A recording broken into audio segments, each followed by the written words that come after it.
Dictation लिखने के लिए रेडी हो जाइए। Ready, start. महोदय, संयुक्त राष्ट्र संघ के कई सर्वेक्षणों के आधार पर यह तथ्य सामने आया है कि दुनिया का 2/3 श्रम महिलाएं करती हैं। महिलाओं का आर्थिक योगदान 30% है और तिहाई महिलाएं घरों में काम करती हैं। 83% महिलाएं खेतीहर मजदूर हैं तथा उनमें अधिकतर पशुपालन, दुग्ध संबंधी उद्योगों में काम कर रही हैं। आज लगभग 80% कामगारों में अधिकांश महिलाएं हैं जो अपने घरों में झुग्गियों के भीतर बैठकर कताई, रंगाई आदि का भी काम करती हैं। बड़े बड़े शहरों में अधिकांश महिलाएं जो फुटपाथों पर झुग्गियां डालकर अपने बच्चों और आदमी के साथ रहती हैं। सुबह उठकर अधिकांश घरों या कोठियों में झाड़ू पोछा लगाना, बर्तन साफ करना, कपड़े धोना आदि का काम करती हैं। इन्हें नाममात्र की मजदूरी दी जाती है। इस प्रकार की महिलाओं की ओर देश का सबसे पहले ध्यान अहमदाबाद की स्वाश्रयी कामगार सेवा संस्था ने खींचा। इसी संस्था ने पहले बुनकरों, कपड़ा, बीड़ी तथा बांस उद्योग में लगी लाखों स्त्रियों के सहकारी संगठन स्थापित किए और उनके लिए एक सरकारी सेवा बैंक की स्थापना की। महिला मुक्तिवाद अंग्रेजी के फेमिनिज्म शब्द का पर्यायवाची है। इस शब्द की आज तक कोई परिभाषा नहीं बनी जो हर समय और स्थान पर लागू की जा सके। यह एक ऐसा आंदोलन है जो महिलाओं को अपनी आज़ादी हासिल करने और उन्हें सुरक्षित रखने के लिए चलाया गया है। समय समय पर इसके उद्देश्यों को कभी अत्यधिक कठोर, अपेक्षाकृत उदार, लचीला एवं व्यापक बनाने की कोशिश की जाती रही है। फिर भी उसने अपने बुनियादी ध्येय में और न ही उसने महिलाओं को उनके अधिकार दिलाने की लड़ाई में शिथिलता आने दी।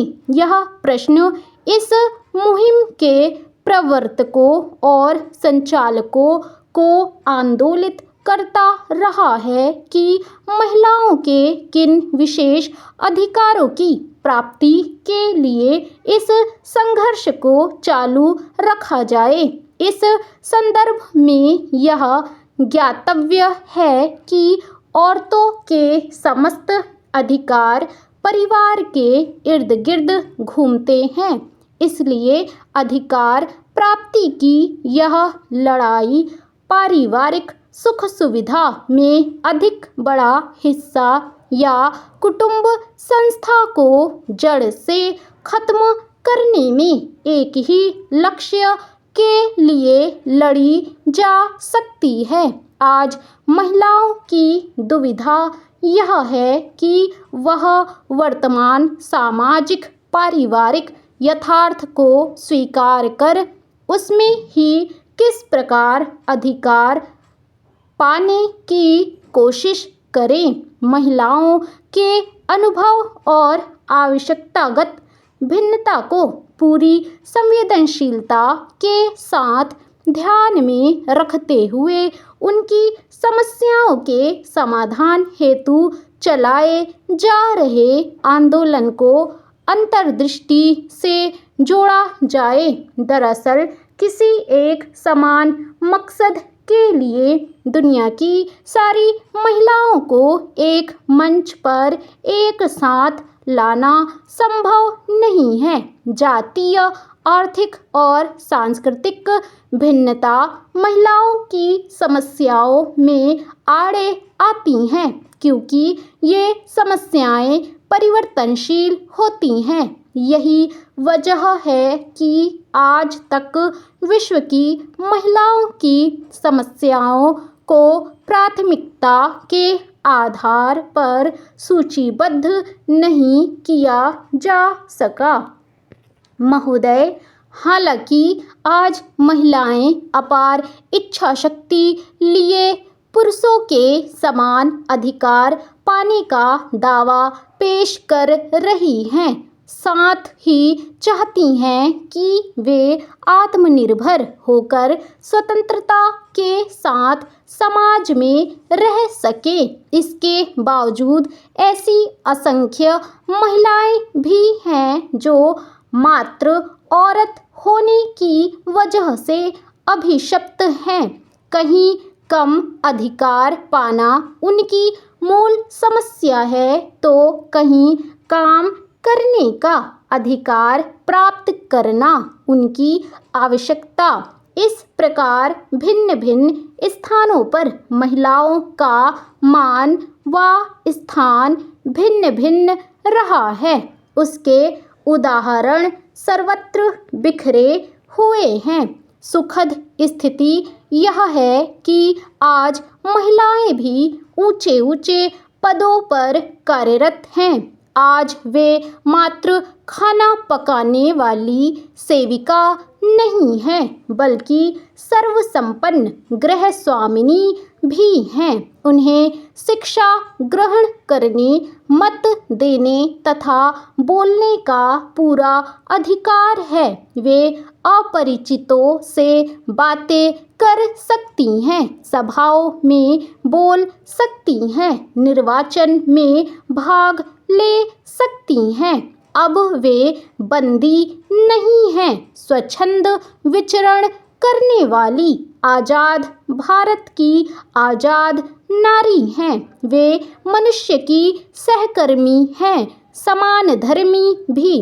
वे पति की सलाहकार भी हैं और परिवार की शुभचिंतक भी। आज वे केवल मनुष्य की इच्छाओं की पूर्ति का साधन नहीं हैं। आज की जीविकोपार्जन करने वाली महिला को घर तथा समाज में अधिक सम्मान प्राप्त है। सिनेमा हॉलों में सिनेमा देख सकती हैं और शादी ब्याह में भी जा सकती हैं। उद्यमी बन सकती हैं, विदेश घूम सकती हैं, विदेश जाकर सर्वोत्तम शिक्षा तथा प्रशिक्षण प्राप्त कर सकती हैं। आज महिला को संपत्ति का अधिकार प्राप्त है। इसके बावजूद आज भी महिलाएं दहेज की कुप्रथा से पीड़ित हैं। उन्हें मारा पीटा जाता है, जलाया जाता है, सताया जाता है, जिनसे तंग आकर कई महिलाएं आत्महत्या तक करने को मजबूर हो जाती हैं और कोई तो आत्महत्या भी कर डालती हैं। क्या इन स्थितियों के रहते महिलाओं का संपूर्ण विकास माना जाएगा? वर्तमान में जिस रफ्तार से हमारे देश में श्रमिक महिलाओं का शोषण जारी है, उस हिसाब से अनेक मामले आयोग के सामने आने चाहिए, लेकिन नहीं आ पाए। इसका मतलब यह नहीं है कि हमारे देश में श्रमिक महिलाओं की स्थिति बेहतर है या उनकी कोई समस्याएं नहीं हैं, ना ही उनका कोई शोषण हो रहा है, बल्कि यह स्थिति शांत समुद्र की तह में घुमड़ते तूफान के आने का द्योतक है।